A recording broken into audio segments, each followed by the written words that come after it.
আসসালামু আলাইকুম। গ্রামের কারো রক্তের প্রয়োজন হলে ফোনটা কিন্তু এখনো আমার কাছেই আসে। এই বিষয়টি আমাকে দারুণ লাগে। এটা একটা দারুণ একটা অনুভূতি। রক্ত দিতে পারি কিংবা না পারি নিজে কিংবা ম্যানেজ করে দিতে পারি আর না পারি, মানুষ যে বিশ্বাস করে পাওয়া যাবে কিংবা একটা নির্ভরতার জায়গা থেকে যে আসলে ফোনটা দেয়, এটা খুবই আনন্দ লাগে। আপনারা যারা রক্ত দিয়ে থাকেন কিংবা রক্ত বিভিন্ন বন্ধু-বান্ধবের কাছ থেকে আসলে ম্যানেজ করে মানুষকে দান করে থাকেন, তারাই বুঝবেন এই আনন্দটা কতখানি দেয়। আমি রক্ত দিচ্ছি কিংবা রক্ত ম্যানেজ করে দিচ্ছি আর তার কারণেই এই ভিডিওটা করছি, বিষয়টা কিন্তু ঠিক সেরকম না।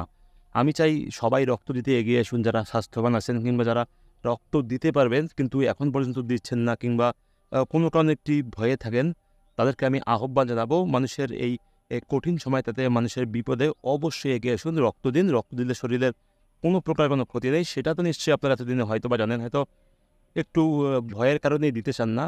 একবার দিয়ে দেখুন কতটা ভালো অনুভূতি হয়। আপনারা যারা স্টুডেন্ট আছেন, যারা ভার্সিটি লাইফে পড়াশোনা করছেন, নিশ্চয়ই প্রত্যেকটা প্রতিষ্ঠানে কিন্তু এই রক্তদান কর্মসূচির জন্য বেশ কিছু প্রতিষ্ঠান আছে।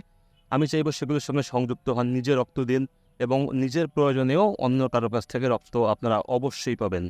আশা করব রক্তের প্রয়োজনে সবাই সকলের পাশে দাঁড়াবেন। এই শরীর, এই মাংস, এই রক্ত এগুলো রেখে আসলে লাভটা কি? মরে গেলে সব শেষ। অন্তত রক্তটা দিয়ে মানুষের জীবন বাঁচান, মানুষের উপকার করুন। দেখুন একটা স্বর্গীয় অনুভূতি পাবেন। সবাই ভালো থাকবেন, সুস্থ থাকবেন।